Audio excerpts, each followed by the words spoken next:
Experience it here at the 2018 Philippine Digital Convention.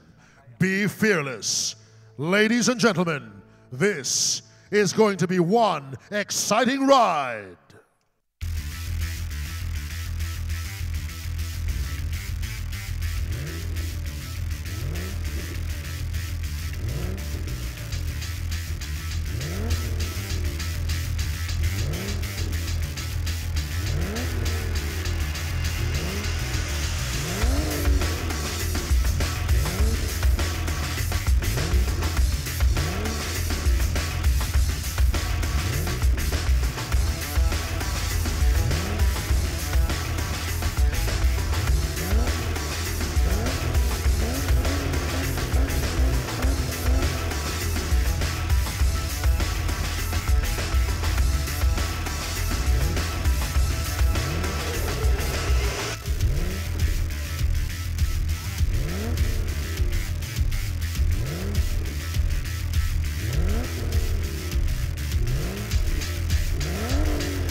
Ladies and gentlemen, the Senior Vice President and Head of Enterprise, PLDT and Smart, Mr. Jovi Hernandez.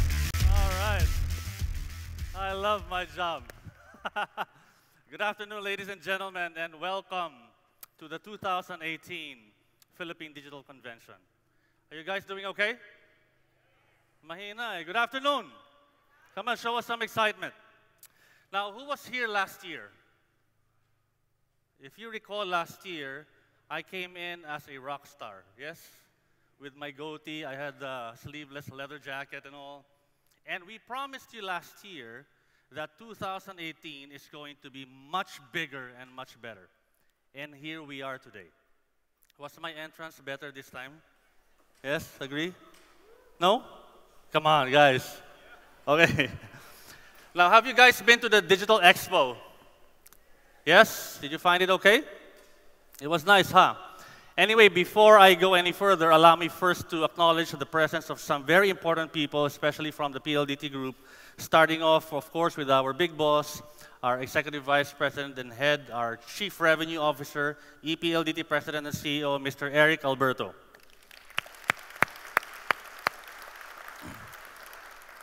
We also have here our Chief People Officer, Ms. Lisa Sichon.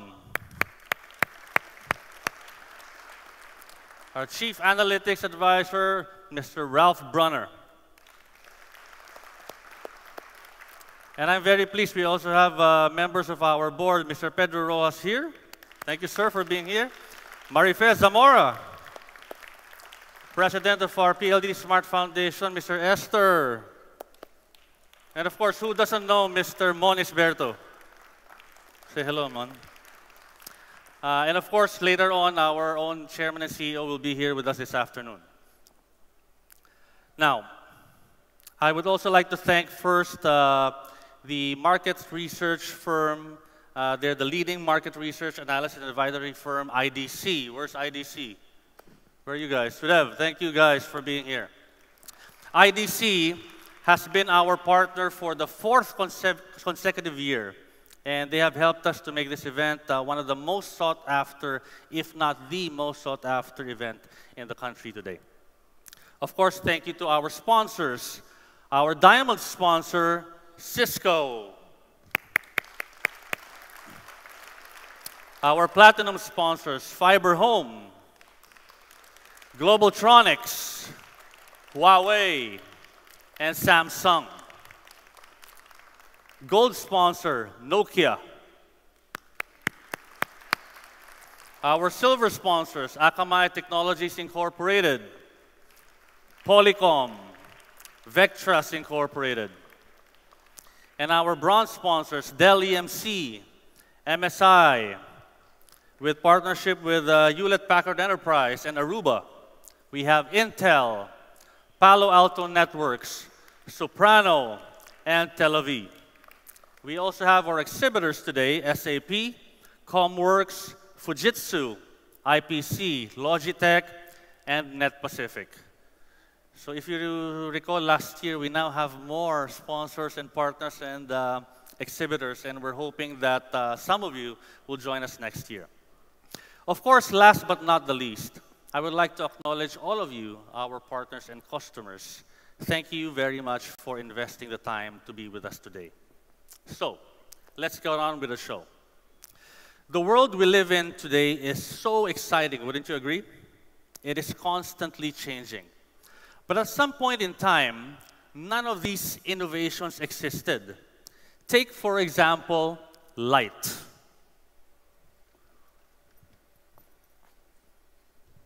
You know, in 1879, did you see this? Can you see this? Hello? Okay, you're there. Thomas Edison set out to create a better alternative to candles and created the light bulb. It was a groundbreaking invention, and the rest was history.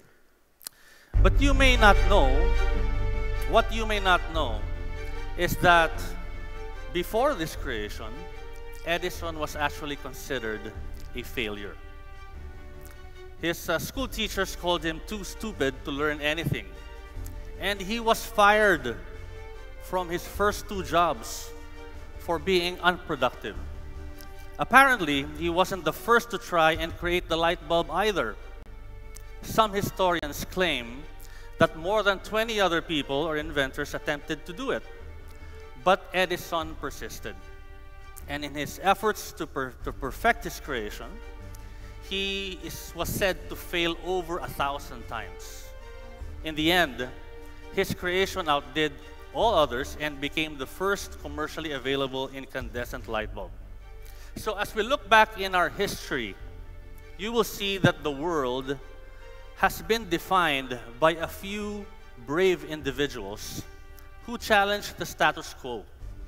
People like Henry Ford, the Wright brothers. They chose to go where no one had gone before. They chose to be fearless. And in so doing, they changed the world forever. Now, the same principle of being fearless should also be applied by each of us. Technological innovations abound, and you should leverage on them to deliver your own breakthroughs in your own businesses. So one thing is clear to me when I look into your eyes this afternoon. There is a Henry Ford, there is a Thomas Edison, and there is a Wright brothers in all of us. We simply need to believe and take that first step. When asked how it was felt to fail over 1,000 times, Edison said, "I didn't fail. The light bulb was an invention with 1,000 steps." And that, ladies and gentlemen, is the spirit of our theme this afternoon, of being fearless. You will never know the thrill and the adrenaline of riding a motorcycle if you never try. And you will not achieve greatness if you will let fear hold you back. Take a look at this video. Fear. Fear of failure. Fear of change. Fear of rejection. Fear of not being in control. Fear of losing. Of being alone. Of being forgotten. Fear that I don't belong. Fear stops you. It holds you back. Fear will defeat you, but only if you let it. Fear is not real. It is a choice. We choose to conquer, to win. You are not alone. We stand with you. We are forged as one. Let our voices roar like thunder. Let our spirits be on fire. Let our hearts beat as one. Be fierce. Have courage. You are unstoppable. You will not fail. Face your fears. Live your dreams. Let go.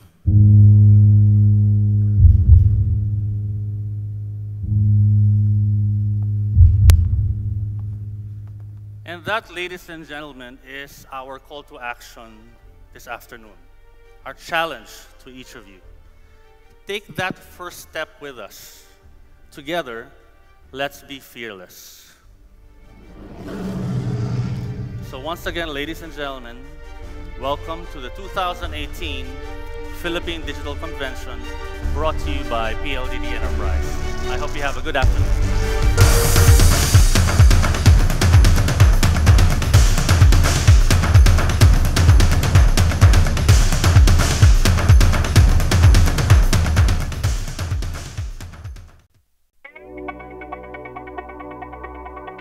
The world we live in is becoming more advanced and connected by the second. Technology and innovation accelerate every aspect of mankind's existence. Today marks the beginning of the next chapter in your journey. Ladies and gentlemen, Victria, Jojo Hendrano, and Nico Alcoseba.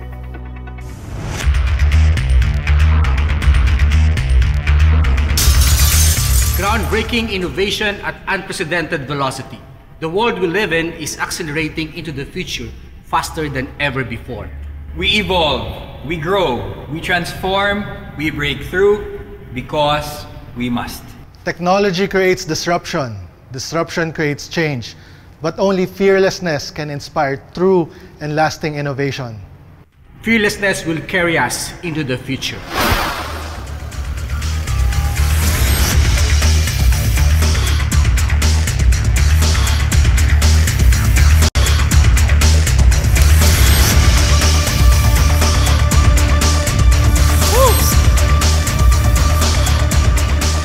That was easy.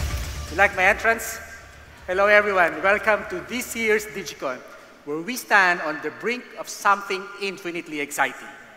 Infinitely exciting. You're right, Vic. That's the perfect way to describe how technology is constantly changing the enterprise market. Nico, aside from the way technology is reshaping the market, it is also constantly redefining the existence of our customers. We are all evolving and moving towards a digital future. We are today removing all doubts, casting aside all fears, as we step boldly to the field by not just knowing how we can utilize these technologies, but also by embracing these technologies fearlessly.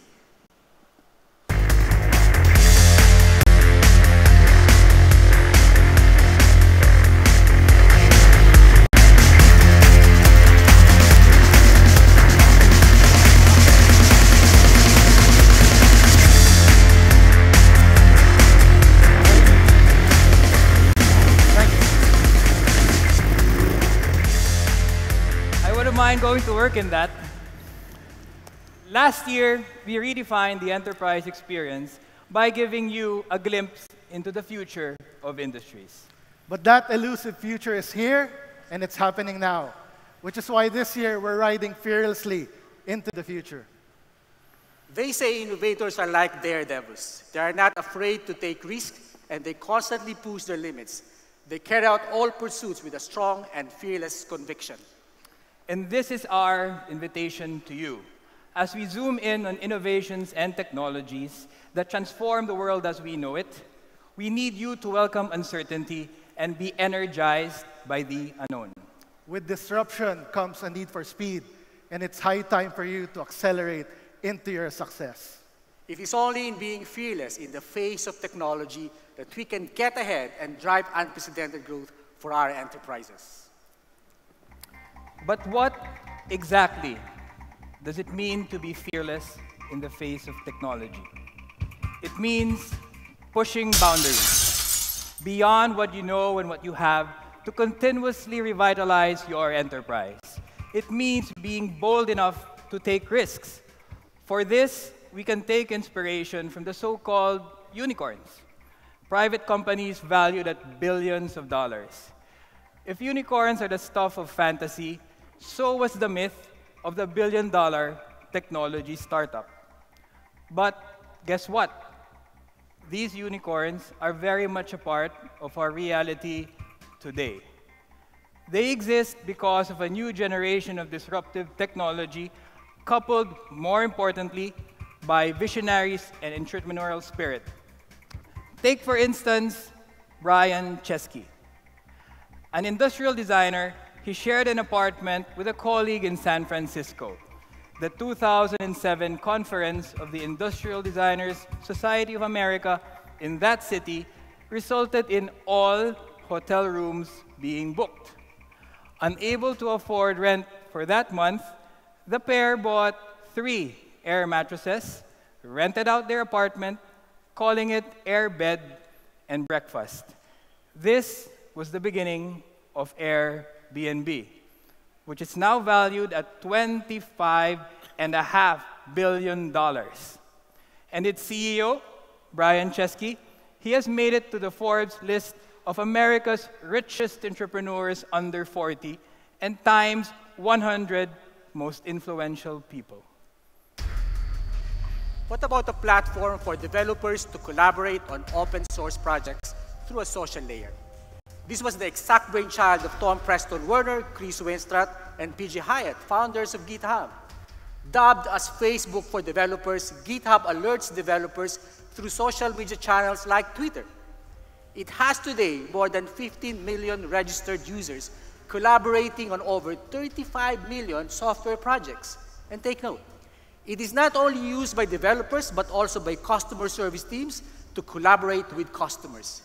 And just this month, Microsoft announced the intent to acquire GitHub for $7.5 billion US. When it comes to taking risks and shooting for the moon, or in this case, the planet Mars, there is no better example than Elon Musk. Musk is the CEO, founder, and product architect behind Tesla's electric cars, giant batteries, and solar products, as well as the man behind OpenAI, a nonprofit research company geared towards building safe artificial intelligence and ensuring that the benefits of AI are as widely and evenly distributed as possible. He sold PayPal, of which he was a co-founder, and used all of the capital he gained from the sale to fund his passion project in 2002, a project whose mission is to enable humans to become a spacefaring civilization and a multi-planet species by building a self-sustaining city on Mars. The name of this project, SpaceX. And the proof of Elon Musk's fearlessness lies as much in the failures of SpaceX as its successes. The first 2 launches failed, as did the high-profile publicity stunt involving shooting the ashes of a fallen Star Trek actor to space. But since then, SpaceX has succeeded in safely returning a vertical rocket to the ground. Now a global leader in commercial launch services, SpaceX is dramatically reducing the cost of access to space, the first step in making life on Mars a reality in our lifetime. Despite all the failures SpaceX has gone through, it is on its course to success. To quote its founder, Elon Musk, "When something is important enough to you, do it even if the odds are not in your favor." Now that, my friends, is a man without fear. With all these inspiring examples in mind, it's time to reignite our fearless spirit.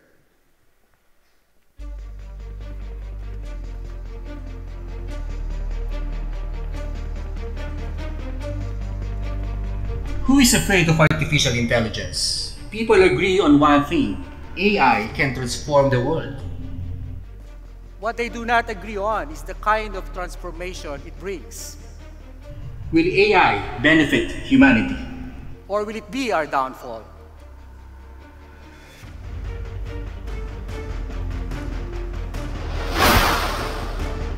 Our fearless outlook compels us to view the advantage of AI, how AI gives us the dual benefits of automation and personalization. You only have to look at how digital assistants like Apple Siri and Tesla's Autopilot are keeping their users' lives and schedules in order, day after busy day. Me, I have Alexa. Yes, Vic? Oh, you're here. By the way, Alexa is not my wife. My wife's name is Leili. Well, Alexa, please tell us more about artificial intelligence and RPA. RPA, or Robotic Process Automation. is the use of software with artificial intelligence and machine learning capabilities. So it mimics human actions associated with a variety of business processes, right? Affirmative, Vic. RPA is a powerful and extremely useful tool in handling high-volume, repeatable tasks that previously required humans to perform. These tasks can include queries, calculations, and maintenance of records and transactions. Also, the handling of verbal information is possible using chatbots in an RPA environment, correct? That's right, Vic. The use of RPA basically transfers the application of robots from the industrial manufacturing environment to your office and service area. AI is at the core of digital workforce. Vendor invoices checking, routine insurance claims handling, loan applications processing are some of the non-value-added working steps that benefit from automation, sometimes improving efficiency by up to 40%. Just like AI, the public sometimes fears the idea of intelligent devices and systems communicating with one another, and sometimes independent of humans. But just think of the convenience of a world of benefits, which something like preemptive maintenance, machines repair themselves, initiate upgrades when the system deems it necessary. And this is all towards making your business work like clockwork. The Internet of Things makes this seamless digital interconnection of practically every aspect of our lives possible. IoT is at the core of various businesses. For instance, Rolls-Royce, the global engineering giant, uses data from IoT sensors, aggregated and analyzed in the cloud in order to optimize the performance of everything, from jet engines and helicopter blades to power generation systems and marine turbines. More than predicting equipment issues and maintenance requirements, this data is quickly becoming a key to providing customers with valuable aftermarket services. Airlines, for example, are able to maximize their flight routes, among many other uses of this data. AI, IoT, technologies that inspire, just like software-defined networking or SDN. I'll make an example. Cisco, a renowned leader in network technologies, has embraced SDN. They dare to orchestrate all the functions of the network and enable these capabilities via an API. These capabilities, though, are usually not within the core competencies of a network or a data center engineer. If you embrace it, though, this can enable their customers to transform their businesses, plus accelerate time to revenue while reducing operational costs.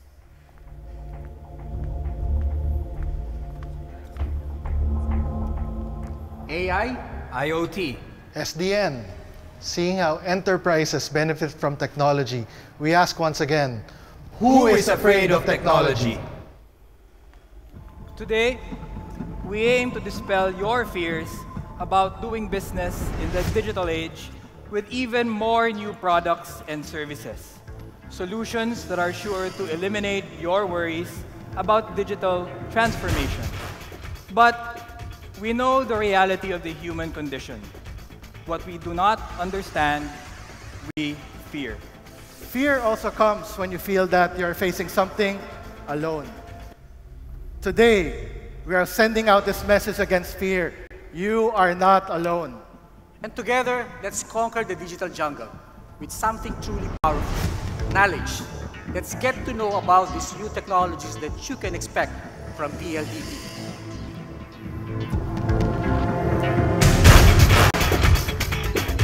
First up is SD-WAN, or Software-Defined Wide Area Networking, the transformational technology that allows you to, 1, heighten resilience by seamlessly managing multiple links, 2, be flexible with a pay-as-you-go or a bandwidth-on-demand model, enabling you to scale up or down as needed, and 3, improve security, especially when the underlying link is an internet circuit. SD-WAN can likewise give the user the best experience since this technology is application aware. Data traffic gets appropriate treatment based on what the enterprise requires.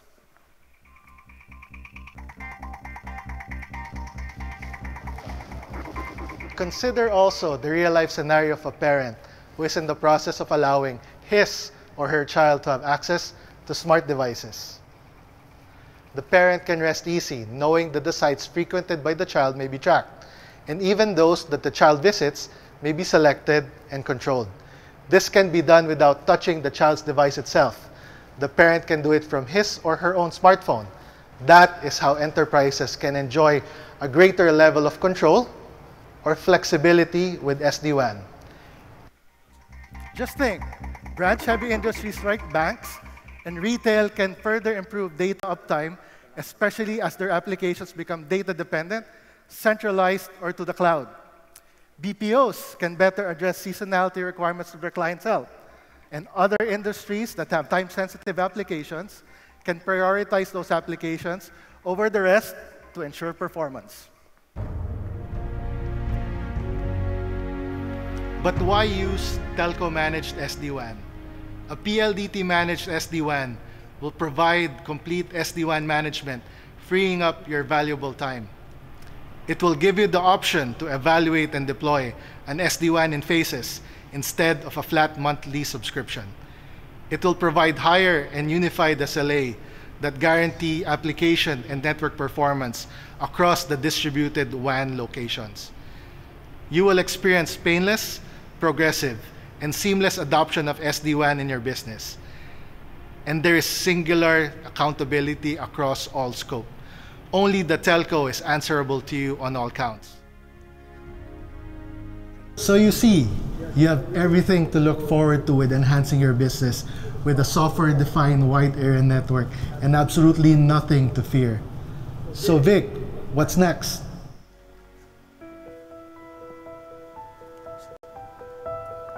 In this infinitely exciting time, we will also see the fearless transformation of enterprise voice communications, from simple voice to full unified communications and collaboration, or UCC.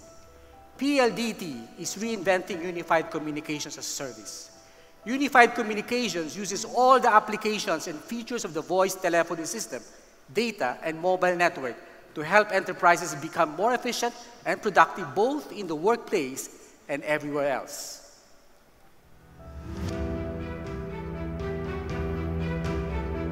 UC Suite allows you to stay connected to any device, anytime, anywhere, driving productivity. It is a cloud-based solution, making it easy to update and manage features and applications. Remember, the seal of a telco-grade security compliance is built on superior network infrastructure that will keep your business information secure. This is PBX at your fingertips, giving you single number reach across various devices, conveniently bringing together your voice, data, and mobile networks. And finally, unified communications is a subscription-based service. There's no required upfront investment on equipment.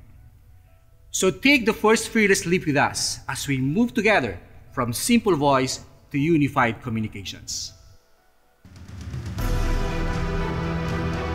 With digital transformation comes the fear that cyber criminals will attack our critical assets and infrastructure.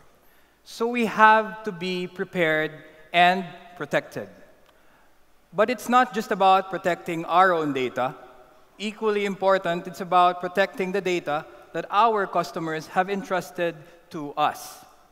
Preparedness and protection in this volatile, uncertain, complex, and ambiguous operating environment means being holistically equipped with the ability to predict, to prevent, detect, and respond. Predict in terms of assessing your exposure and foreseeing attacks. Prevent in terms of hardening your systems and deflecting incidents.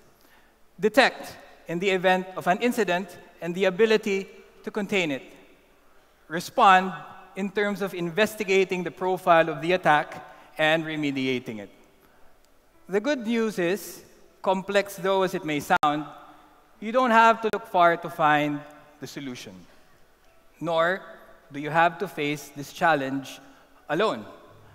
Ladies and gentlemen, fellow business leaders, allow me to introduce the 3 pillars of ePLDT's full suite of cybersecurity solutions. First off, cybersecurity consulting. This pillar serves as a predictive measure.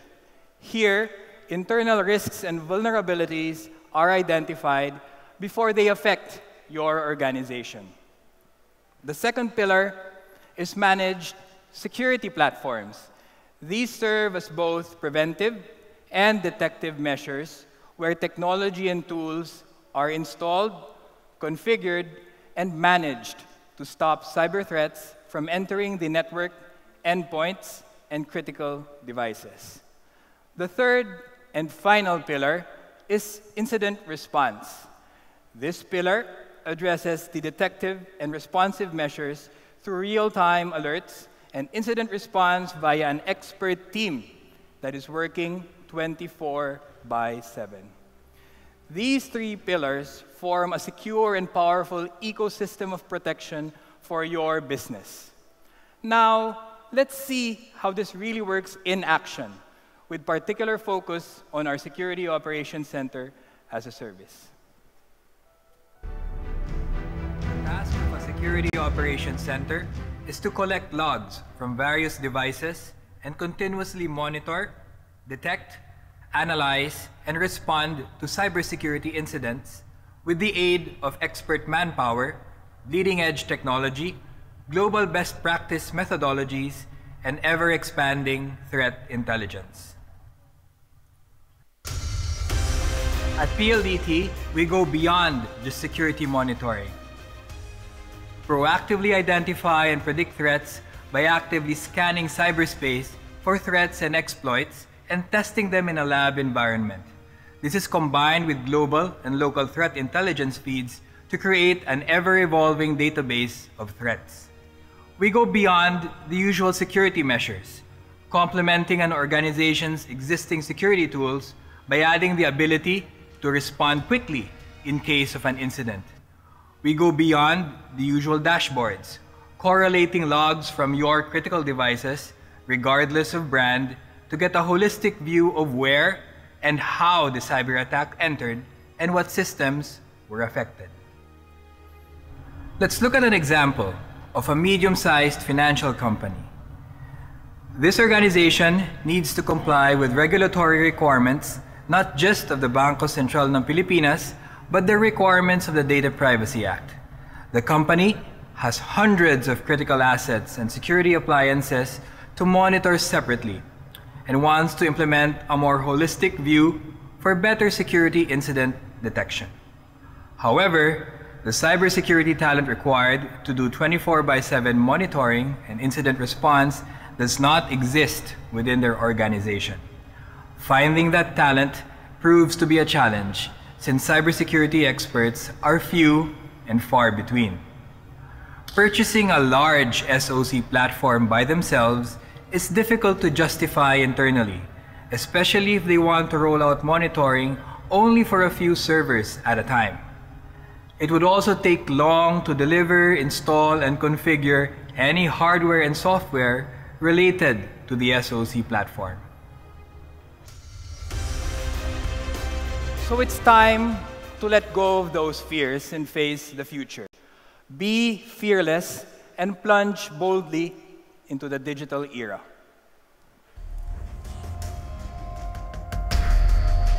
And that is why we're here. As we look out into the vastness of tomorrow and the promise it brings, it is our hope that today serves as an invitation to all. An invitation to be bold and take tomorrow with both hands, with boldness and conviction, knowing that you have your destiny in your hands. That you have the power to rise to the heights of your ambition and create something the world has never seen before. You need only to take that first step. A step we will take with you. And together we are Fearless. Thank you, Mr. Victoria, Mr. Nico Alcoseba, and Mr. Jojo Hendrano.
Ladies and gentlemen, the Managing Director of IDC Asia Pacific, Dr. Chris Holmes.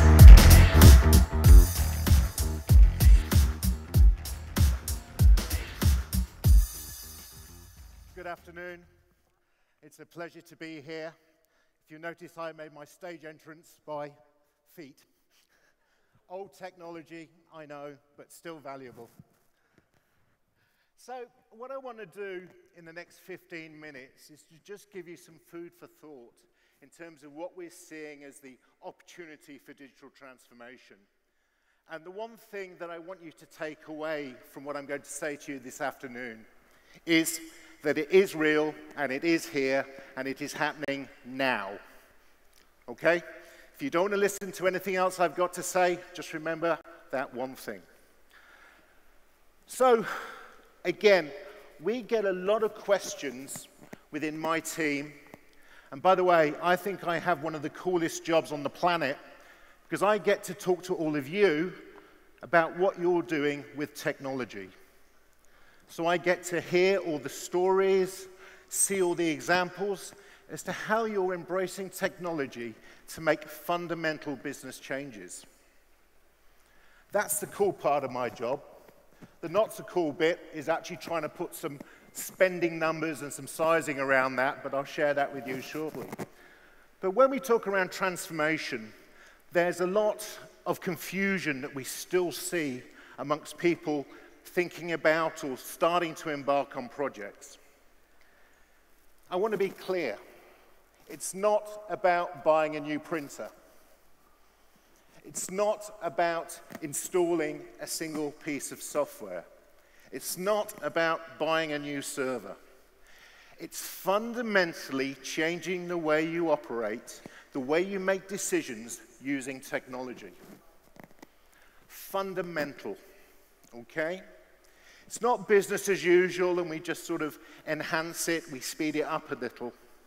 It's completely rethinking the way that we actually operate our businesses. And I'll give you some examples as we go through this presentation, but it's things like using artificial intelligence to apply it to equipment so we can predict failure rates. It's things about enhancing the customer experience, the personalized approach. This is what we're talking about. And where we see people investing today, we see there's two waves of investment going on. The first wave of digital transformation really focuses on driving efficiencies. It's improving the way we operate. But again, it's that transformational way how we operate. Predictive maintenance. We're starting to see more and more work around this idea of self-healing processes. The factory is becoming fully automated. The days of the lights-out factory are here. We're seeing robot picking in warehouses. Again, lights out. We're seeing cities focus on actually looking at bin collection, not on a regular daily or weekly schedule, but when the bins are full. We're seeing cities invest in lighting that actually comes on when it's needed, not is on all the time. Again, examples from across all different industry verticals. The second wave is where we start to see the focus on the customer experience, changing the way we actually engage with our customers, rethinking about that relationship so that when someone is selling to me, they're selling to Chris, not a random white male fast approaching 50 who's losing his hair. It's also about when we start to think about business to business, understanding that customer and what can we do more for them. Thinking about how we actually operate the supply chain, that shift towards perfect order fulfillment. Right goods, right quantity, right quality, right paperwork, right payment. It's also saying to the customer, is that really how you want to be served going forward? Or would you be better buying a service? So this notion of the change in the business model, the product as a service. These are the questions that we're seeing companies such as yourselves start to ask. And you need to start thinking about those, because if you're not, I can guarantee someone else in your industry is.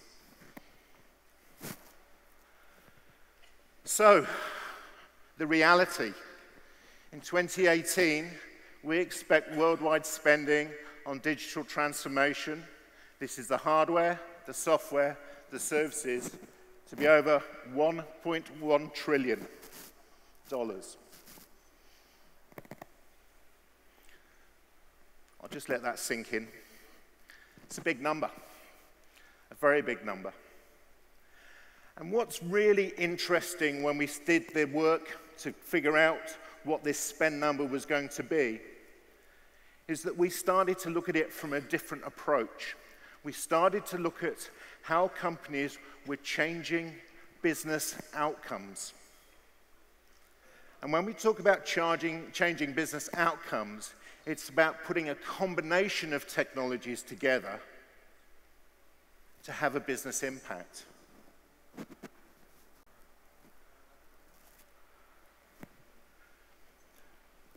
When we look at transformation, we look at it from 5 pillars. And in fact, the theme of fearless, I think, applies to the first one very appropriately, leadership transformation.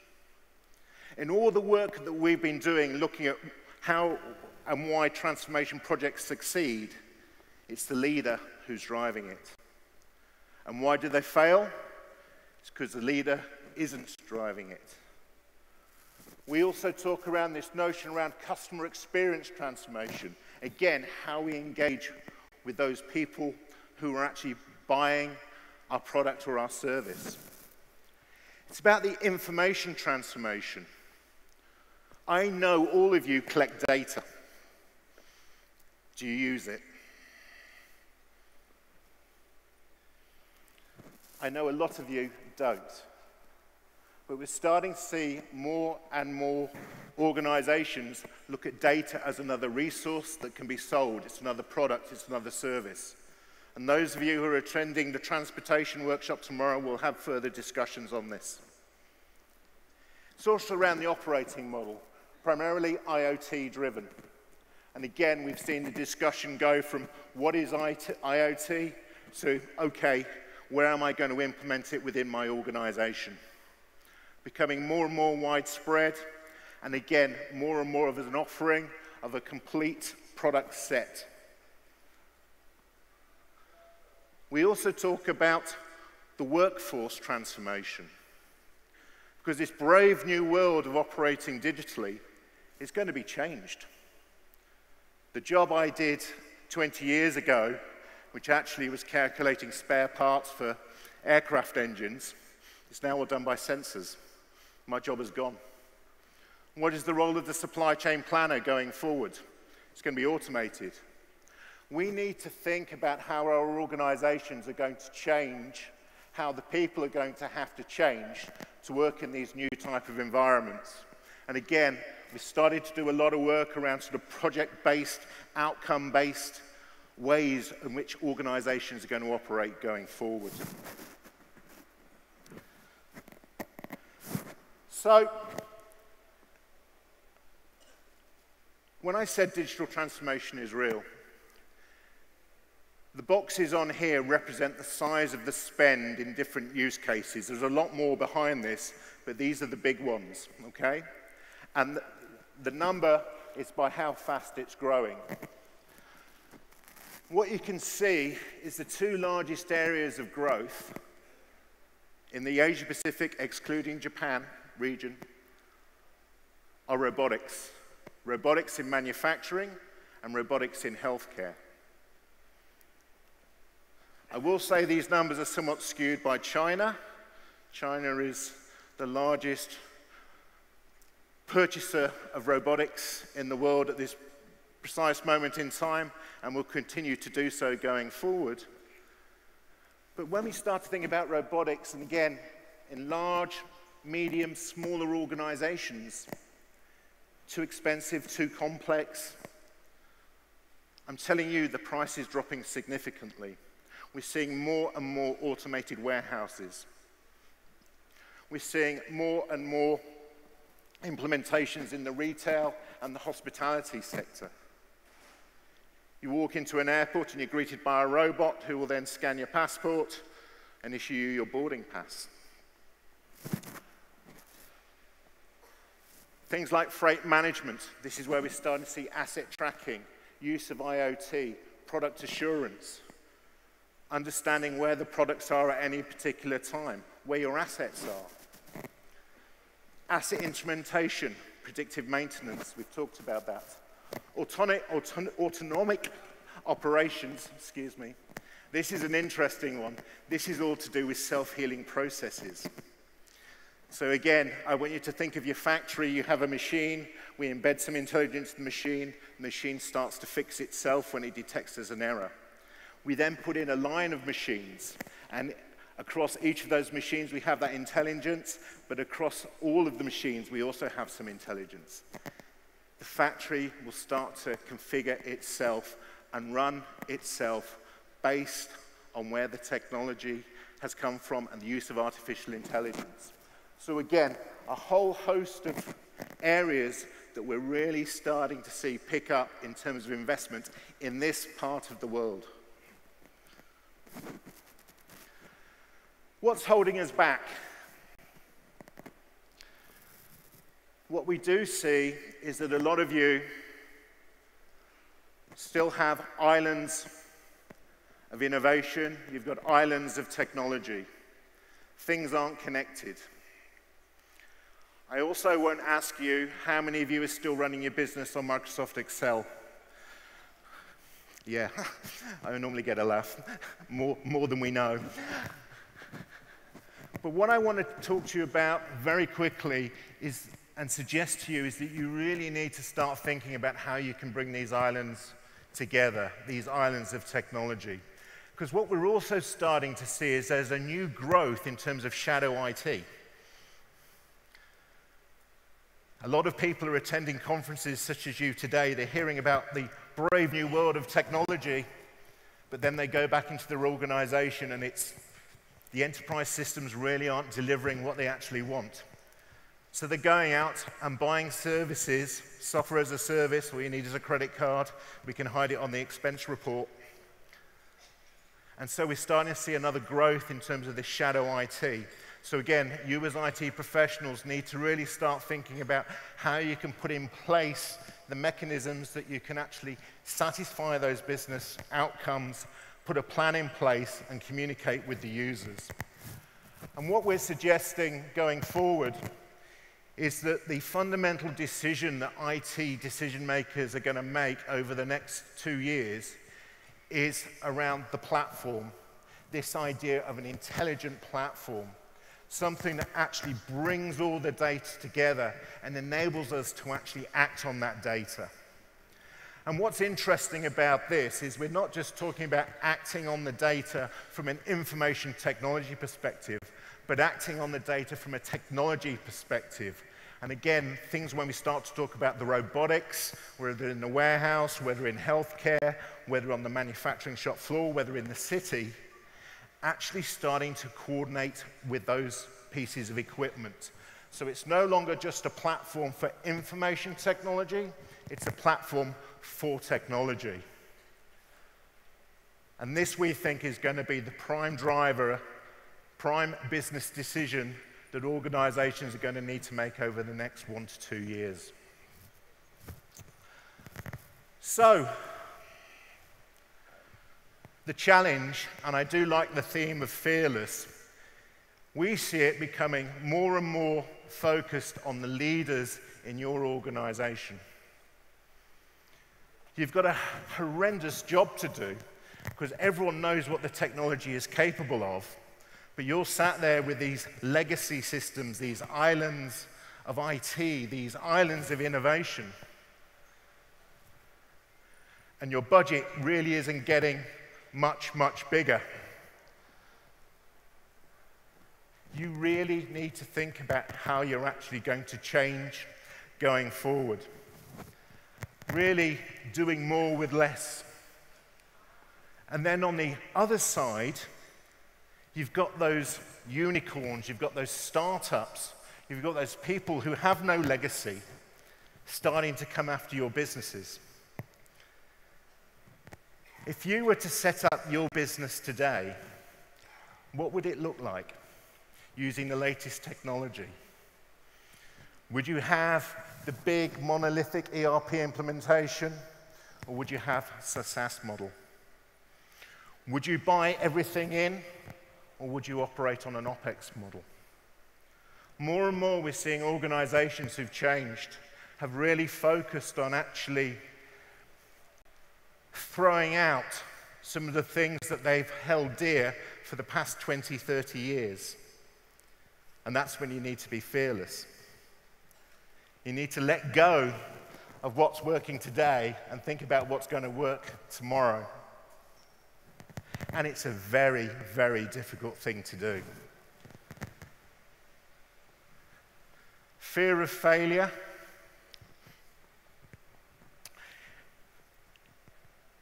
When I said I have a great job talking to you about all the technology that you work and use, in public forums, I get told the success stories.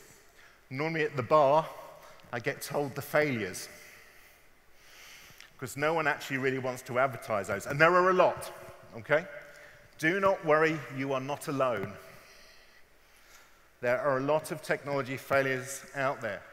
But from the example about Thomas Edison, you need to keep on trying. And I would also say to you that the failures are getting less and less. There's far more learning that's been achieved over the last 12, 18 months in terms of this transformation than we've seen in the previous 10, 20 years. So again, it is getting easier. But there is going to be some disruption to your business. You are going to be challenged. There is going to be risk. And that's why I say it really needs to come from the top in terms of driving some of these fundamental changes. So my last word to you is really, digital is no longer an if, it's a when. And you really need to get those roadmaps, get those development plans, get those partners in place that are going to enable you to fundamentally change. Thank you very much for your kind attention. I hope I've given you some food for thought. Thank you. Thank you very much, Dr. Chris Holmes.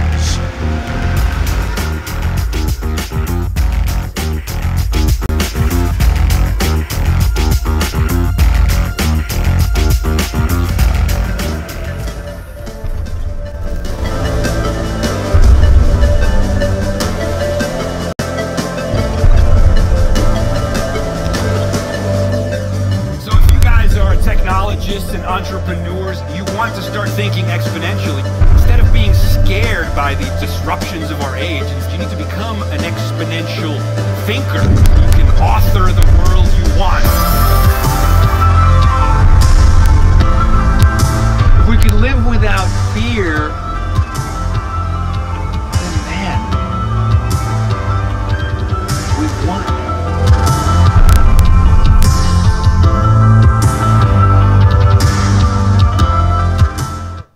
Ladies and gentlemen, Mr. Jason Silva.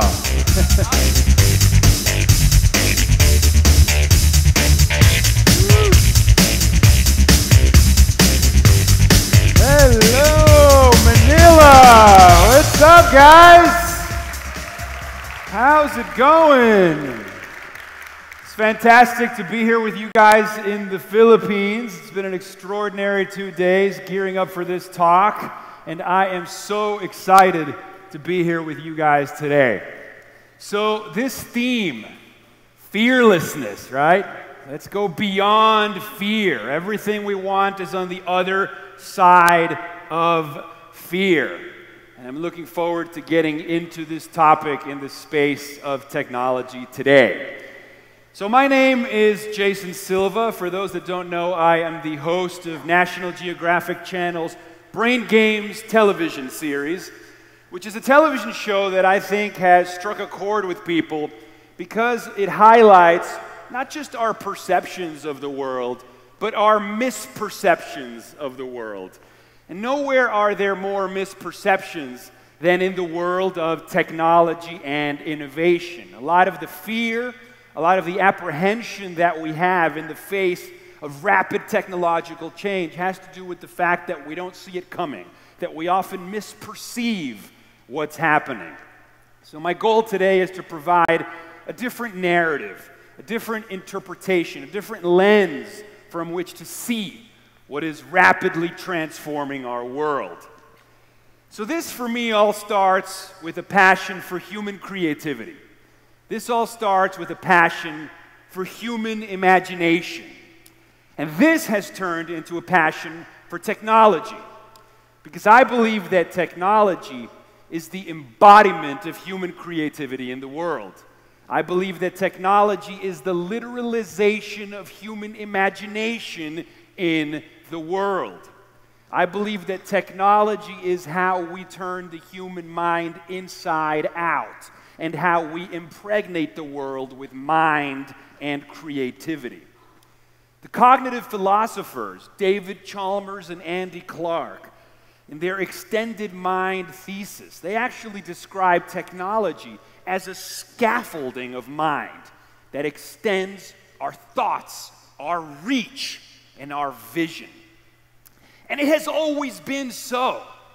If you go back 100,000 years to the savannas of Africa, when early humans first picked up a stick on the ground and used that stick to reach a fruit that was on a high tree, we've been using our sticks, our tools, our instruments to transcend our limits, to extend our reach. We are a tool-making animal. As Marshall McLuhan famously said, we build the tool, but then the tool builds us. The tool changes us. We are in a symbiotic relationship with our tools and technologies that is only beginning to accelerate. Now today, of course, we're living in the age of radical disruption. We're living in the age of transformative change. We're living in the age in which every industry is being upended. Feels like the rug is being pulled from underneath our feet. We're feeling a kind of vertigo because the pace of change itself is accelerating. So how come we're feeling this vertigo now, right? Technology has always changed the world. Technology has always upended humanity, but it used to do so over many generations.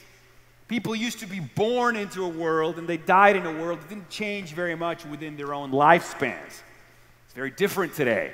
The changes today are happening in real time. It feels like we're looking at time-lapse photography. It feels sped up.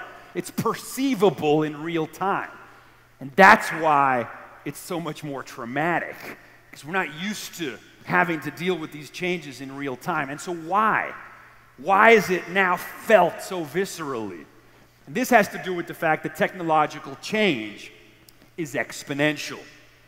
And this is a key notion to wrap your heads around why this is happening, to make the cognitive shift required so as not to be constantly surprised by the rate of change. You see, the human brain evolved in a world that was linear and that was local. So our intuition about change is linear. Our instinct is linear. But technological change is exponential. These are very different things. We live in a global and exponential world, and we have these linear and local brains. And so there's a cognitive dissonance there that is the source of a lot of our anxiety. It's the reason why we're future blind. It's the reason why we never see the future coming. Now, Ray Kurzweil, he is an esteemed futurist. He's the head of engineering at Google. He wrote a book called The Singularity is Near, When Humans Transcend Biology. And in that book, he talks about Moore's Law, or how he rephrases it, the law of accelerating returns, in which he explains the difference between linear change and exponential change. And this is the example that he uses, which very quickly causes you to have that aha moment. If you take 30 linear steps, 1, 2, 3, 4, 5, by step 30, you're at 30, right? 30 linear steps gets you to 30. That's linear, that's intuitive, that's not how exponential technologies work. Now, these same 30 steps, taken exponentially, 2, 4, 16, by step 30, you're at 1 billion. Think about that for a second. 30 linear steps gets you to 30. 30 exponential steps gets you to 1 billion in the same amount of steps. That's the reason why the smartphone in your pocket today is 1 million times cheaper, 1 million times smaller, yet 1,000 times more powerful than what used to be a $60 million supercomputer that was half a building in size 40 years ago. Wrap your head around that. What used to cost $60 million and be half the size of this auditorium, right? And you needed special permission to get access to it 40 years ago. In 40 years, has shrunk down to a device in your pocket. 1 million times cheaper, 1 million times smaller, and 1,000 times more powerful. That's exponential change. And exponential change, again, is not stopping. We're not at the end of the line yet. We're smack in the middle of it. In the next 25 years, this will shrink down to a device the size of a blood cell. It'll go in our bodies and brains and continue to reverse engineer us from inside out. That is where we're headed. That is where we are going. A young person in Africa, a young person in the Philippines, with a smartphone in their pocket today, has better communications technology than a head of state had 25 years ago. The tools to change the world are now in everybody's hands. Think about that. The supercomputers of yesterday, right?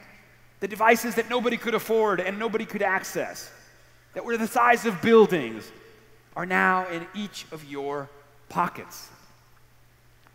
A Time magazine article a few years back, cover story written by Bill Clinton, titled "A Case for Optimism," cited a United Nations development study from 2010 that found that the cell phone was probably the greatest invention in human history to pull people out of poverty.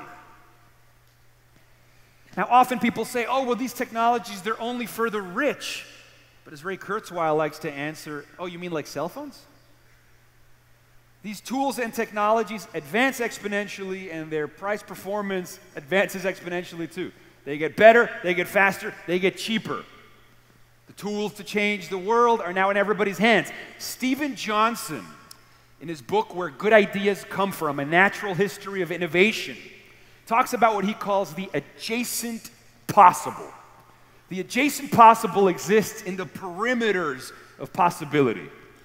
He describes the adjacent possible as a shadow from the future that hovers over the present and provides a map of all the ways in which the present can reinvent itself. This is my challenge to all of you today, to probe at the adjacent possible, Look not upon the world as it is, but upon how it could be. Transcend the been there's and done that's of the adult mind, and instead see the possibilities as if through the eyes of a child.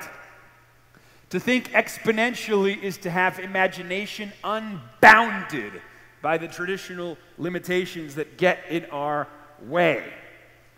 We must move beyond our cognitive comfort zone and remember that once a mind is stretched by a new idea, it will never return to its original position, right? Everything we want is on the other side of fear, right? Now, I'm a storyteller. So when I came across these ideas, the optimist in me got very excited because exponential technologies, exponential disruption, exponential change really means exponential opportunity, exponential optimism, exponential impact in a positive way. And so a while back, I started making these short videos, these philosophical espresso shots, to try to invigorate audiences across the web to think optimistically about change, right? There's enough doom and gloom in the headlines. There's not enough optimism, and there's certainly not enough people out there explaining why things are changing as fast as they're changing. So I'd like to show you a couple of clips today as I continue my remarks. The first video is a celebration, an anthem on the human capacity to transcend our limitations, providing a kind of grand narrative of where we are going. It's called "To be human is to be transhuman." Please play the first video. So there's a great line by Shakespeare in which he says, "We know what we are, we know not what we may be." And in the age of accelerating technologies in which we extend the cognitive reach of our minds, the perimeters of our humanness with these extensions of self, these exoskeletons, these technological scaffoldings, you know, the wings of our aircrafts and the signals traveling through our smartphones, sending our thoughts electrified at the speed of light across oceans of sky. We redefine and extend what it means to be human. Edward O. Wilson says, we have actually decommissioned natural selection, and now we must look deep within ourselves and decide what we wish to become. We are now the chief agents of evolution. We have reversed engineered the software of biology and are about to rewire and upgrade and redefine what it is to be a Homo sapien. Juan Enriquez uses the term Homo evolutus, the being that evolves itself, that transforms itself, right? Ray Kurzweil, we didn't stay in the caves. We haven't stayed on the planet. Biology, just another membrane to be transcended. You know, Marvin Minsky used to say, will robots inherit the earth? Yes, they will, but they will be our children. And you know, I love this idea because we hear the term transhumanism, and what it means to be human is to be transhuman. We are the species that transforms and transcends. We never stopped. We always did. It's what we are. So as you can see, I get very excited by exponential technologies, and I want people to see these changes through an optimistic lens. Now, I've had the privilege to travel the world and speak to companies around the planet about exponential technologies, including Cisco. I keynoted Cisco Live 2 years ago. And often audiences will listen to this, and as astounding as the implications of exponential change are, most audiences, they'll buy into the narrative because they've seen it with their own eyes, right? Audiences will be like, okay, yeah, sure. The smartphone is getting better, cheaper, smaller. I get it because I've seen it. We've seen the laptops shrink. We've seen the computers shrink down. But often people will contest this and say, exponential change in digital is one thing.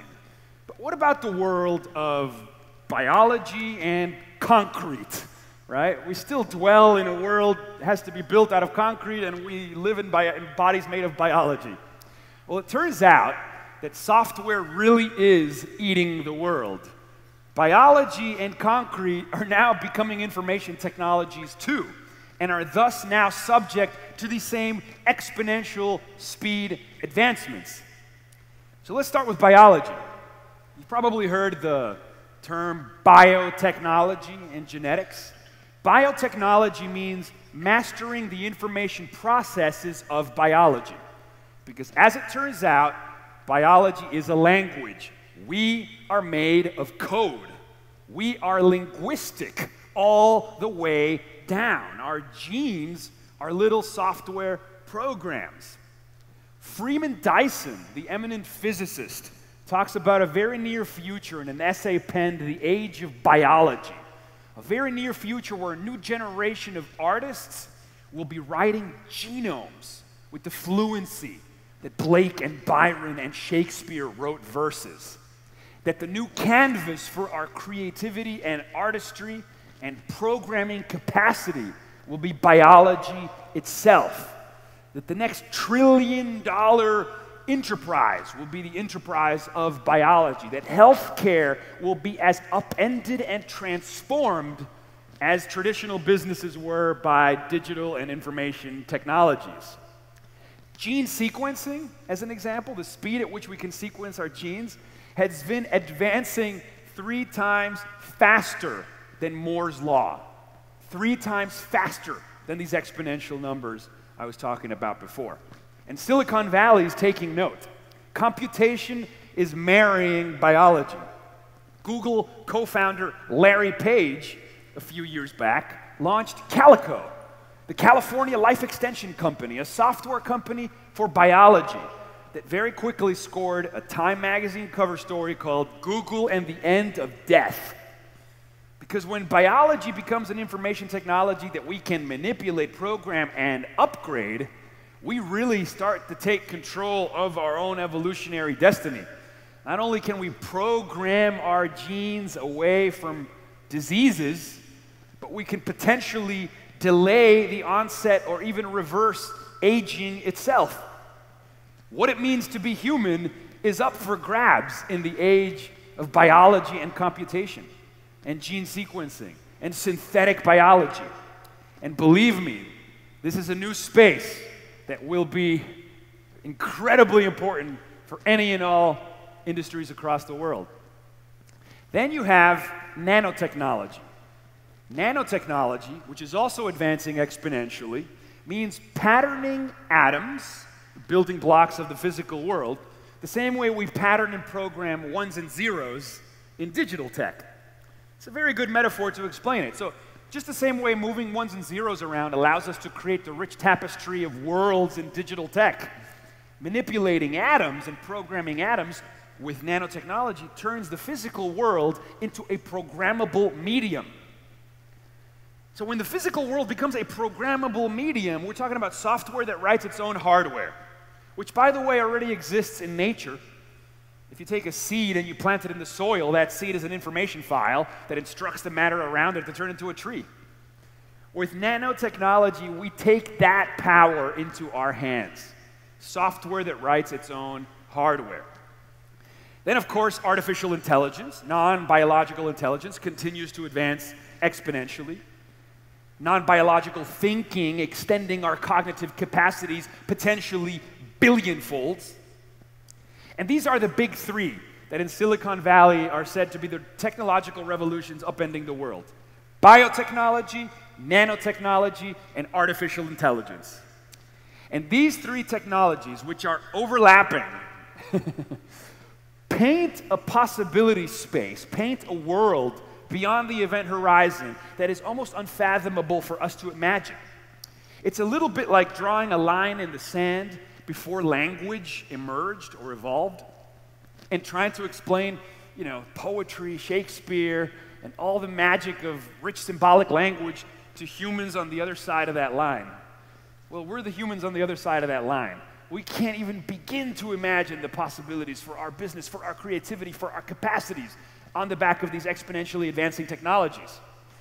But, as Marshall McLuhan said, it's always been the artist who realizes that the future is the present and uses his work to prepare the grounds for it. What is needed is excitement. What is needed is an open mind. What is needed is a willingness to embrace a space of new possibilities. And that's what this next video is about, the future of us. If you can play the second video, please. So let's talk about the future of us. What does that even mean? The future of us. It's a look at what comes next. It's a look at what might be. Because today, exponentially emerging technologies are transforming what's possible. They're helping us overcome, transcend even biological limitations. The very rules of what it is to be human are up for grabs. We're rewriting the software of life with biotechnology. We're turning matter into a programmable medium with nanotechnology. We're creating sentient minds with artificial intelligence that are not bound by the limitations of biology. These three overlapping revolutions, GNR, genetics, nanotechnology, and robotics, together will be leveraged to lead us towards a black hole-like, impossible to fathom singularity. It's like staring into the sun, a moment of a rousing symphonic climax when all of mind, leveraged and networked together, transcends its biological origins and we become something more. People worry about the AIs and the them. Well, as Kurzweil says, that's going to be us. The future of us is ours to dream up. Now this is key, right? Be fearless. We have to dream bigger than ever before. Look, I can see how these ideas can jolt you out of your comfort zone. I can see how there is apprehension. I mean, we're talking about reprogramming our biology and augmenting our intelligence a billionfold and transforming how we interact with one another and creating virtual realities in which we can lose ourselves. It sounds crazy. But try to imagine what our ancestors would have thought if they witnessed an airplane, a jet aircraft taking off for the sky. Try to imagine what our ancestors would have thought if you show them a video conference phone call with a loved one across the ocean and you told them, yeah, that person is on the other side of the planet right now. We live inside of a world of such unfathomable complexity that, as Arthur C. Clarke said, any sufficiently advanced technology is indistinguishable from magic. And magic is the apt word to describe the world that we are moving into. As I imagine, so it becomes. And this is the very essence of magic. Now, even before we get into a world of programming biology and downloading ourselves into the computer, already these sensors are getting exponentially more powerful. Computation continues to shrink and become more powerful. What that means is we're infusing the world with sensors. We're infusing the world with computation. Computation is spilling through the screen and into everyday objects. There's a great book about the Internet of Things called The Age of Enchanted Objects. The Internet of Things has become a buzzword, the next revolution to change the game. Again, beyond the screen. What does it mean to infuse the world with computation? What does it mean to put intelligent sensors into everyday objects? It means essentially that the distinction between us and the world starts to dissolve more and more. Kevin Kelly, co-founder of Wired magazine, likens it to what happened when we discovered electricity, right? We figured out how to harness electricity and then we electrified the planet. Well, with sensors and AI into everyday things, we're now cognitizing the planet. We're putting intelligence into the planet. We're cloaking the planet with intelligence. It's not the Internet of Things, it's the intelligence of things. Try to imagine how that changes the nature of the feedbacks and responses we get from a world that is alive, that is attuned to our wants and needs, a world that serves up things we didn't even know we wanted before we thought we wanted them, a world full of delight and full of surprise, custom made for each and every one of you. That's what this next video is about, the intelligence of things. Please play it. We've all heard the increasingly used trendy term, the Internet of Things, and how game-changing it's going to be as we extend sensors, miniature sensors, into everyday objects. Everyday objects will start to give us real-time feedback, and the world essentially will come alive. This is the Internet of Things. But what if we evolved the term a little further? What if instead of the Internet of Things, we enter the realm of the intelligence of things? The intelligence of things is where the Internet of Things meets artificial intelligence, because the future of artificial intelligence is senseless unless we extend it into the world of everyday objects. This idea that as we impregnate intelligence into the world of physical things that we inhabit, the world essentially will come alive. This real-time feedback, this interface that will become enlivened with intelligence will essentially will birth a world that will increasingly talk back to us. Now, how this will change human subjectivity, how this will change the human condition, the space of mind in which we dwell, is in the following way. Increasingly, it will dovetail our minds to the world, right? And as the world starts talking back, the distinction between self and world will start to disappear. The external space, the external world will increasingly start to feel like an extension of our mind, like an extension of our agency, which will bleed over into a world of predictability, a world that will know what we want before we want it, a world of serendipity, a world in which you look for something, you find something else, and you realize that what you found was more conducive to your needs than what you thought you were looking for. We're talking about a world optimized for human creativity and human enterprise, a world that is responsive, a world that is alive, a world that is intelligent. As I imagine, so it becomes, and this is the very essence of magic. Now, you're pumping all this data, you're pumping all this AI into sensors, into the world of everyday objects, and again, you birth the world, the intelligence of things. The mind will have fully turned itself inside out. We will be inhabiting the condensation of human imagination. The nodes in our brain, the neurons will have spilled out into the world. We will cloak the planet in mind and data. This, my friends, is a singularity of mind and meaning. When everything becomes linked with everything else, matter becomes mind. This is the intelligence of things. Yeah, be fearless, guys. So obviously, these exponential technologies are suffusing themselves into everything.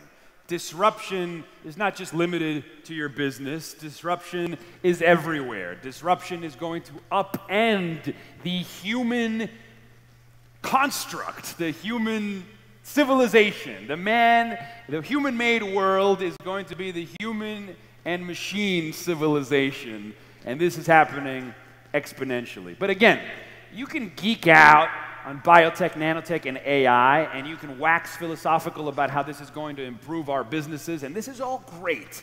But even more important, I believe, is how do we harness these technologies for good? How do we harness these technologies to impact the world in a positive way, right? How do we use these tools to extend our agency and compassion for those in need? How do we raise everybody at the edges to a level playing field? And this is what my next video is about. A while back, the folks at Singularity University put out this digital meme, this narrative of redefining the billionaire. Now, of course, in the age of disruption, everybody wants to be the next Mark Zuckerberg. All these millennials are thinking, what's the next algorithm or app that I can launch that will make me a billionaire? And it's cool that people have become that ambitious. Dream big, you know? But how cool would it be if the notion of a billionaire was transformed so that a billionaire is not a person with $1 billion, but a billionaire is a person who positively touches 1 billion minds? See, this is where being fearless and dreaming big starts to tug at my heartstrings, because we're actually talking about computational capacity, right? Exponential technologies that can scale in ways we've never imagined before, right? Margaret Mead said, "Never doubt that a small, passionate group of people can change the world. Indeed, it's the only thing that ever has." You know, or that a group of young people with an idea can impact the world as much as a corporation or a government could a couple decades ago. So what do we do with this potential in front of us? How do we potentiate a vision of a world in which we impact 1 billion people in a positive way? Right? From Manila to the world. So this next video is exactly about that. It's called The Captains of Spaceship Earth. And I hope it tugs at your heartstrings and paints a picture of how these exponential technologies can be used to positively impact the lives of billions. And by the way, this video was shot with a smartphone as a way to make the point that the tools in our pockets can be used to disseminate messages that touch 1 billion minds. Please show the next video. We live in a world of exponential technological advancements. What this literally means is that we have new construction kits for our reality, new tools with which to probe at the adjacent possible. So consider the implications, right? As Marshall McLuhan used to say, first we build the tools, and then the tools build us. We are designed by what we have designed. There are these feedback loops of mind, tool, and world that radically redefine our boundaries, that radically transform what it means to be human. To be human today is to crisscross the skies. To be human today is to create technosocial wormholes, mind-to-mind communication that overcomes the limits of time, space, and distance. And so what do we do? Well, we need to radically reach out to one another in ways that we haven't before. There's a great line that says empathy rarely extends beyond our line of sight. In other words, if it's out of sight, it is out of mind. But if anything, these wireless communication technologies are radically extending our line of sight. They're providing new ontological maps of the real. They're giving us the astronaut overview effect. We are seeing the big picture. We are seeing that we are the captains of Spaceship Earth. And what shall we do? We need to extend our hands to one another. We've never had such tools to overcome all of the limitations of our humanity. We have the power, we have the will, we have the capacity, the creative capacity to overcome our limits. So today, billions of us linking to one another, creating a global node, a global brain. What is the new definition of billionaire? The new definition of billionaire is he who will positively affect the lives of 1 billion people. He or she who will reach out and say, I will positively affect the lives of 1 billion people. This should be our goal. This is our responsibility. Here's our chance. So, be fearless. Embrace the potential in front of you. Now, I often tell people that I am a storyteller, I'm a filmmaker, and I am a digital activist for optimism, right? Unfortunately, the prevailing narratives of our age are the narratives of doom and gloom and the narratives of fear. Yet often, if you look a little deeper, what you see is that on a global scale, we're actually doing better than ever before. If you haven't heard of the work of Steven Pinker, you have some homework now. Steven Pinker has a wonderful TED Talk called The Myth of Violence. He has a book called The Better Angels of Our Nature. He's an academic who has tracked down the numbers and has become somewhat famous for portraying or for presenting the facts that contrary to what you might see in the prevailing narratives of our age, the world today is the safest that it's ever been in all of human history.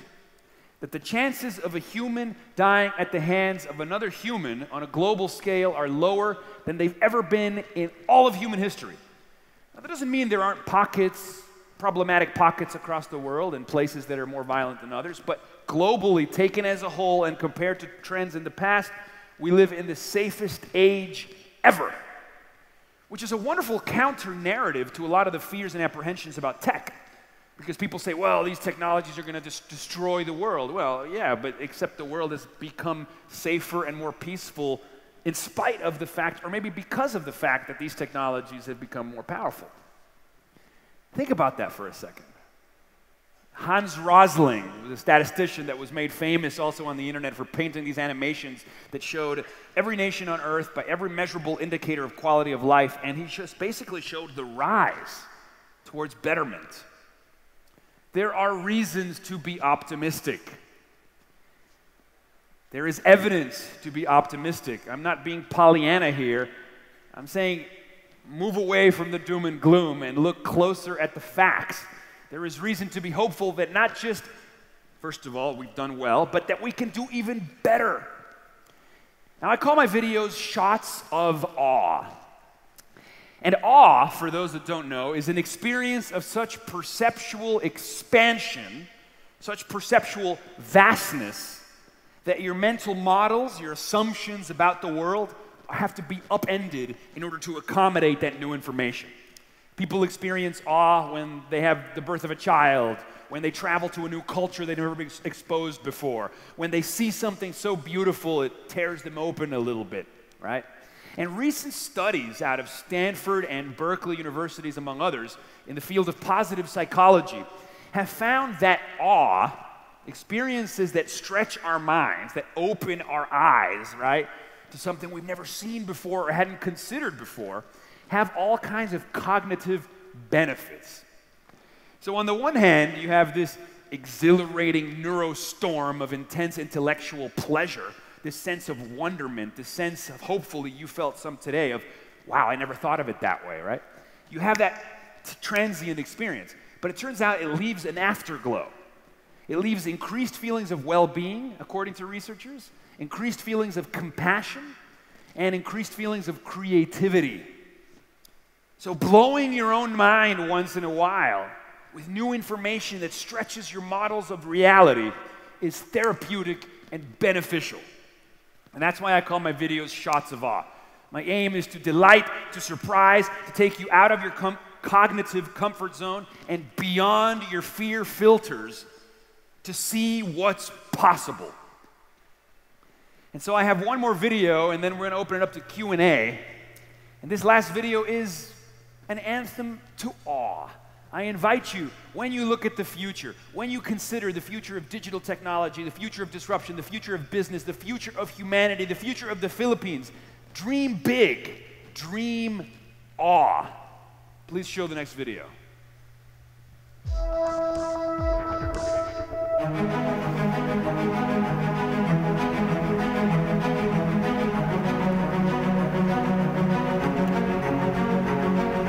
I think a lot about the contrast between banality and wonder, between disengagement and radiant ecstasy, between being unaffected by the here and now and being absolutely ravished emotionally by it. And I think one of the problems for human beings is mental habits. Once we create a comfort zone, we rarely step outside of that comfort zone. But the consequence of that is a phenomenon known as hedonic adaptation. Overstimulation to the same kind of thing, the same stimuli again and again and again, renders said stimuli invisible. Your brain has already mapped it in its own head, and you no longer literally have to be engaged by that. You have eyes yet see not, ears that hear not, and hearts that neither feel nor understand. There's a great book called The Wondering Brain that says that one of the ways that we elicit wonder is by scrambling the self temporarily so that the world can seep in. Henry Miller says even the blade of grass, when given proper attention, becomes an infinitely magnificent world in itself, Darwin said attention, if sudden and close, graduates into surprise, and this into astonishment, and this into stupefied amazement. That's what rapture is. That's what illumination is. That's what that sort of infinite comprehending awe that human beings love so much. And so how do we do that? How do we mess with our perceptual apparatus in order to have the kind of emotional and aesthetic experience from life that we render most meaningful? Because we all know those moments are there. Those are the moments that will make final cut. Only in these moments we experience afresh the hardly bearable ecstasy of direct energy exploding on our nerve endings. This is the rhapsodic, ecstatic bursting forth of awe that expands our perceptual parameters beyond all previous limits. And we literally have to reconfigure our mental models of the world in order to assimilate the beauty of that download. That is what it means to be inspired. The Greek root of the term means to breathe in, to take it in. We fit the universe through our brains, and it comes out in the form of nothing less than poetry. We have a responsibility to awe.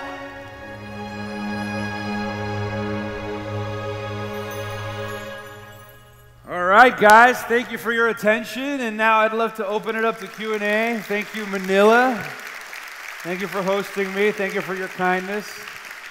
And I think we have some time, so if you have any questions, I think they have some microphones in the middle and maybe on the side. Yes, there's a microphone here. In the middle. Oh, there you go. Jason, I'm Dean Hernandez, and together with me in this forum are two other ladies who helped me start the business processing industry here in the Philippines. Wonderful. Karen Devenesha and Yoli Harlego. Okay, 2 decades ago, we were not even a call center yet.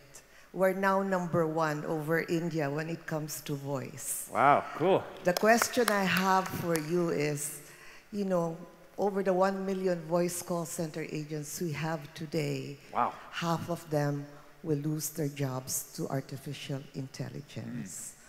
Now, our principal here, the group of companies of Mr. MVP, he's into media, but we have a lot of fake news.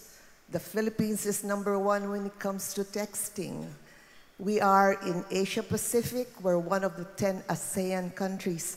My question to you, being National Geographic TV personality and world global speaker, how do we use media to reach the 1 billion people in Asia Pacific and share with them what you've shared with us today? Thank you. Yeah, thank you.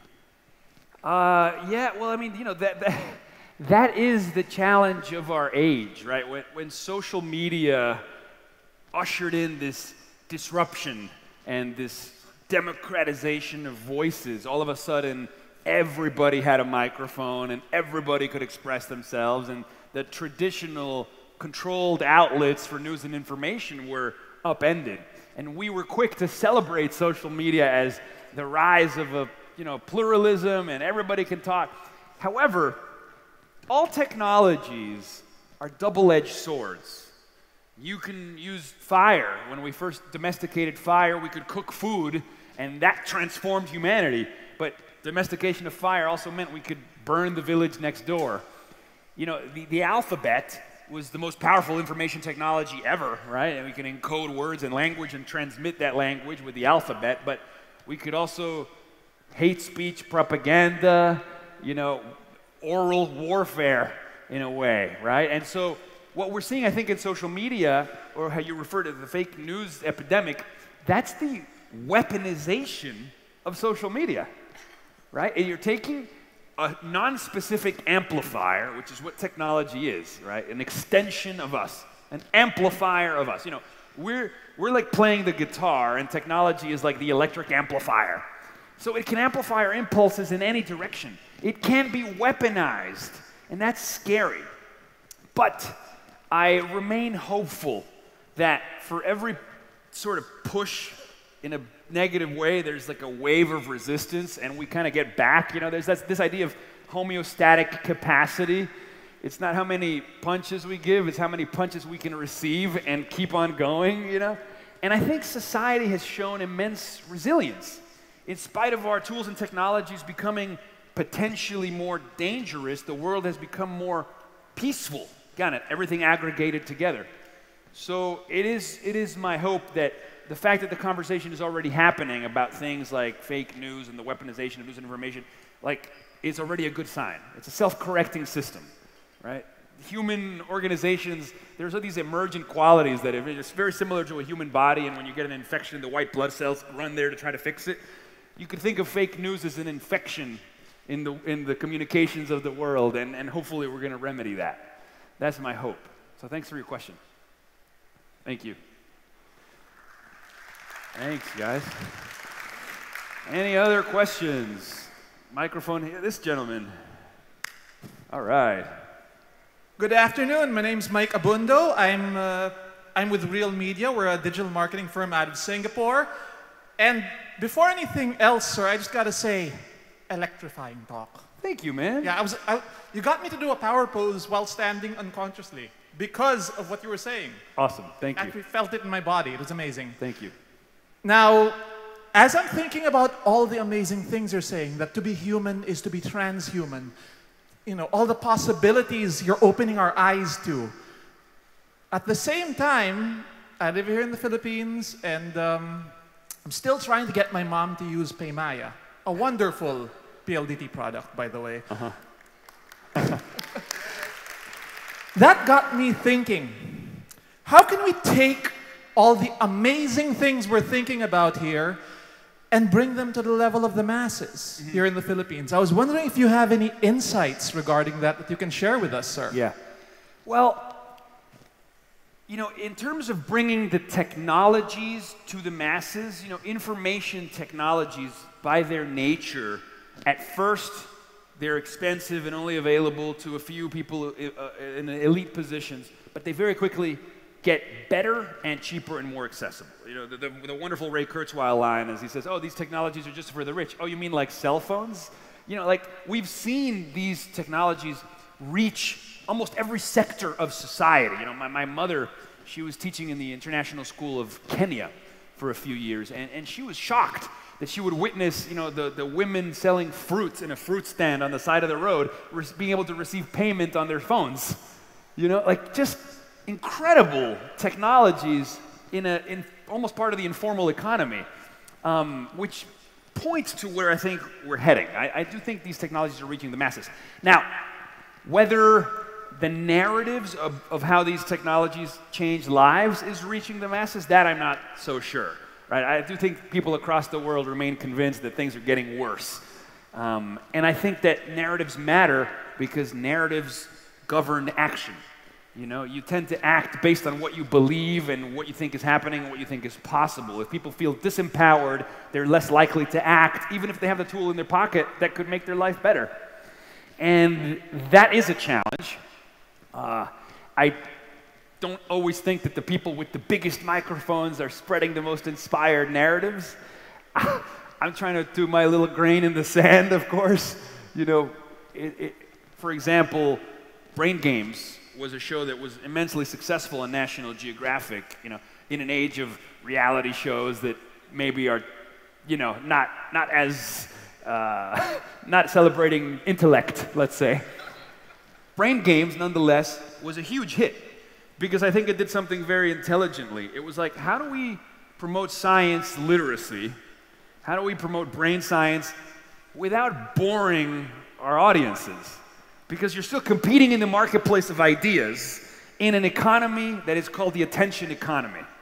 That is the new oil, that is the new cognitive resource that we trade and value. So, but it doesn't mean it's, you know, it's not just about, well, whatever gets the attention, even if it's the lowest common denominator so we can make a buck. How about crafting beautiful, inspired, entertaining narratives that are still highbrow, that still promote literacy and positive narratives, but that are also as compelling and entertaining as the stuff on the bottom? You know, when everybody's aiming low, aim high, because, you know, the top is empty, and there's so much room for so many more powerful narratives to infuse our mediascape. And so that's my hope, my dream, my reason for being. So thank you. Thank you. Thank you. Questions? This gentleman here. First of all, before I ask the question, let me thank PLDT Enterprise for sending me an invite to this event. And I would say I am awed. Oh, good. Thank you, thank you, thank you. I'm Mr. Al Vitangcol. I'm a lawyer by profession, but I'm presently a columnist at the Manila Times.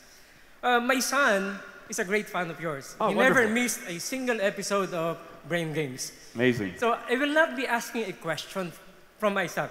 Okay. My son sent me a text to ask you this question. So let me read the... Tell him I say hello. Yeah, okay. So let me read this text to me. How can you use social media to express your thoughts and feelings to the world? Also, do you have tips on being able to quickly grow on social media? My son has a YouTube channel named a random oven, one word. And so far, he only has 97 subscribers. Any tips on how to get to the first 8,000? Thank you so much. You know, it's funny because strategy has always been something I've struggled with. I think where I'm lucky is I can tap into what I think is meaningful to me, and I think that has made my content relatable because people can tell that this is really authentic. In terms of strategy, what I've often been advised by people is pay attention to what's on the zeitgeist. What are people talking about? What are people obsessing over? And create, or try to create, a meaningful contribution to that commentary, right? So what's an interesting way to do that? You know, if you have an opinion on something that's happening in the world, you create a piece of content, you share it on something like Twitter, you figure out the hashtag that is related to that subject matter, that is grouping all the content related to that subject, and then you hashtag your contribution so that it now sits in that contained space for that particular idea, which heightens its possibility of being discovered and potentially shared and potentially can go viral. You know, and that's how you find an audience. You know, you figure out where there's energy and you throw your content into a space where there has a lot of energy and engagement already. There's that. Then there's also just the completely serendipitous, unplanned, winning the lottery of content, so to speak. So I once made a video of me talking to a baby. I don't know if anybody saw this, but it's basically me conversing with a child who was staring at me with her eyes like this. She was like 1, 2 years old. And I was explaining to her like how she came into being. That was it. Shot with an iPhone, 45 seconds, put it on my Facebook, didn't think anything about it. Got 66 million views. So, babies, cute animals, and topics of the day. Thank you. Thank you. I'm not sure how much time we have left. Do we have time for another question, or should we wrap it up? Somebody can tell me? One more question, maybe? Okay. One more question? Sure. I like this discussion. Cool.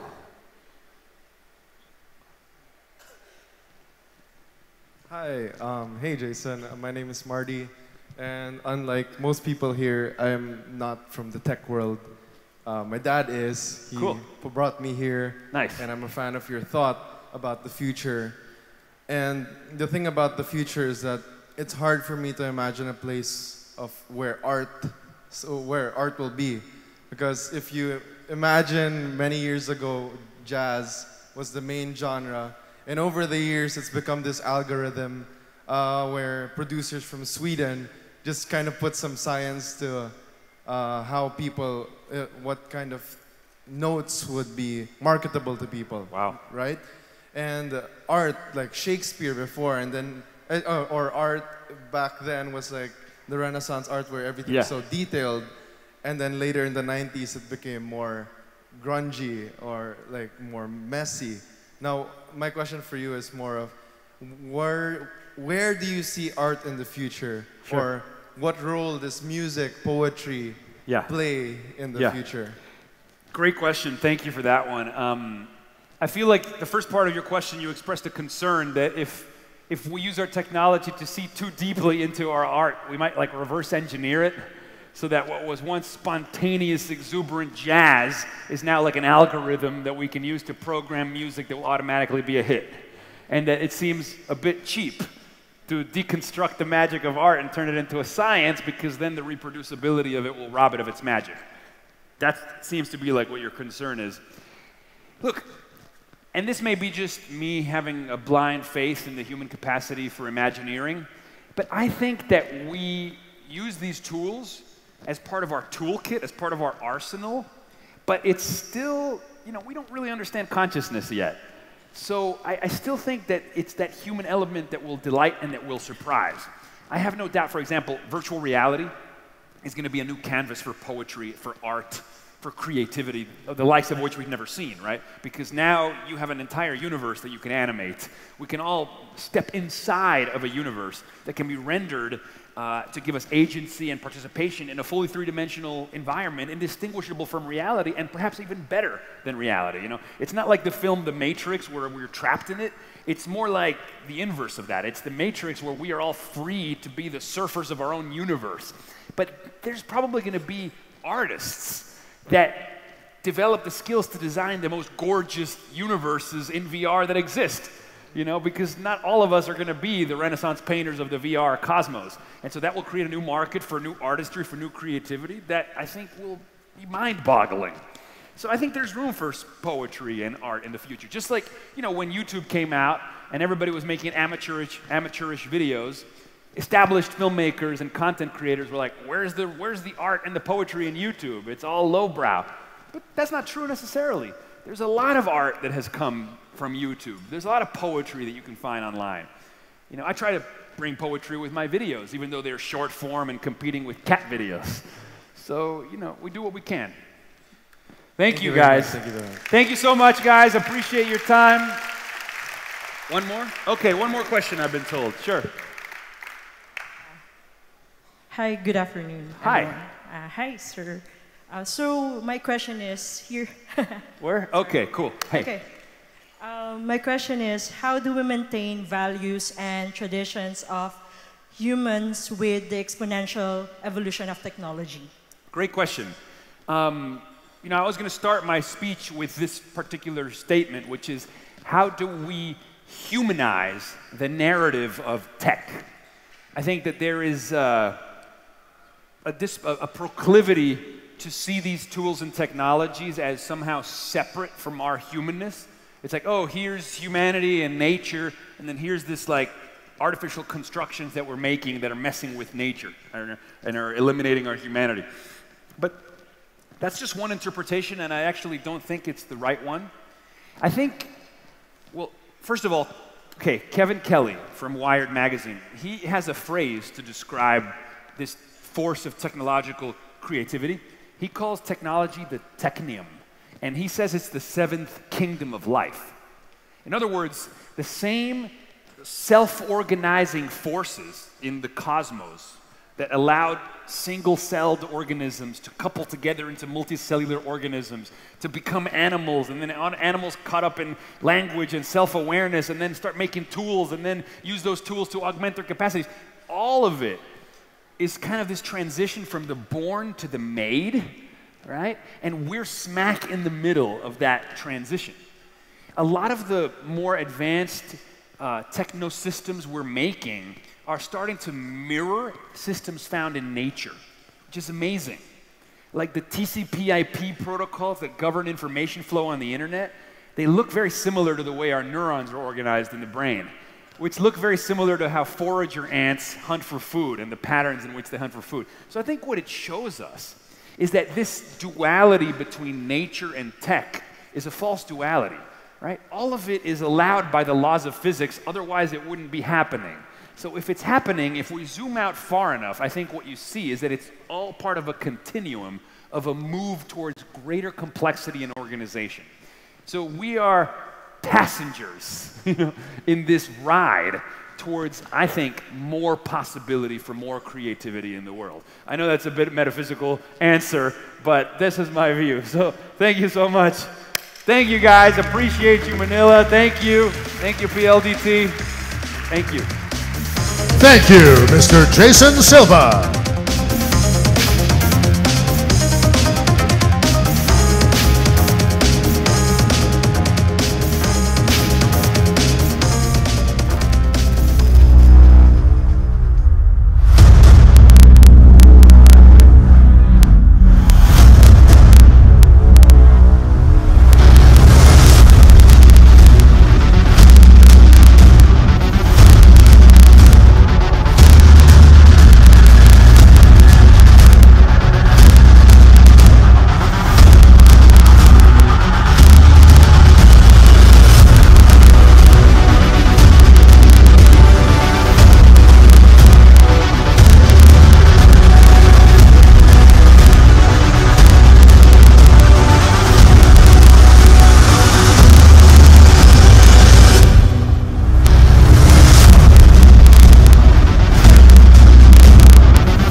Ladies and gentlemen, let us now welcome PLDT Incorporated Chairman and CEO, Mr. Manuel V. Pangilinan, to lead the ceremonial toast. Joining Mr. Pangilinan on the stage, our Chief Revenue Officer and EPLDT President and CEO, Mr. Eric Alberto, Senior Vice President and Head of PLDT and Smart Enterprise Business Groups, EPLDT Group Chief Operating Officer, Ms. Nerissa Ramos, along with FVP and Head of PLDT Alpha, Mr. Vic Tria, Vice President and Head of PLDT Enterprise Core Business Solutions, Mr. Jojo Hendrano, Vice President and Head of PLDT Disruptive Business Group, Mr. Nico Alcoseba, Managing Director of IDC, Dr. Chris Holmes, and Emmy-nominated TV host, Mr. Jason Silva. We also request all PLDT officers to please join them on stage. Thank you.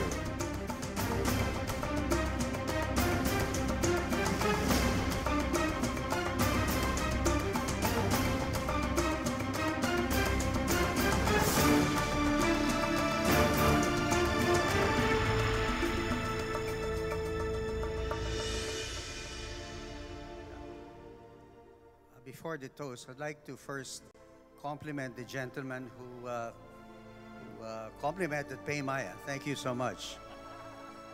And to the gentleman from Manila Times, I noticed that most of our millennials are actually into cooking. And he's a cook online, I guess, but sometimes you need an offline dimension to his cooking. So perhaps we should talk to you about having a chef's contest on One News. So we should talk, yeah? So could I please ask you to rise? Raise your glasses, please. To all of you, our digital partners, mabuhay. Cheers.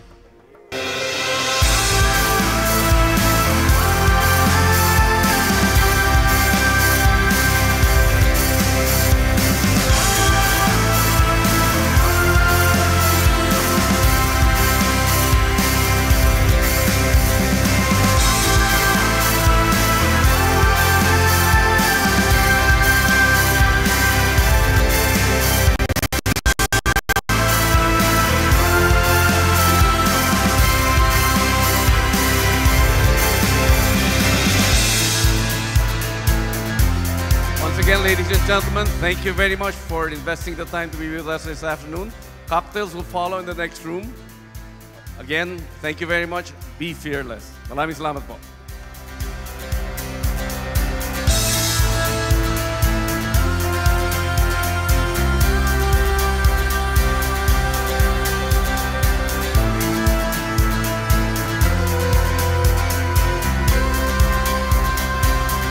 Take the leap. The limitless future of digital technology is yours to conquer. This has been the 2018 Philippine Digital Convention. Be fearless.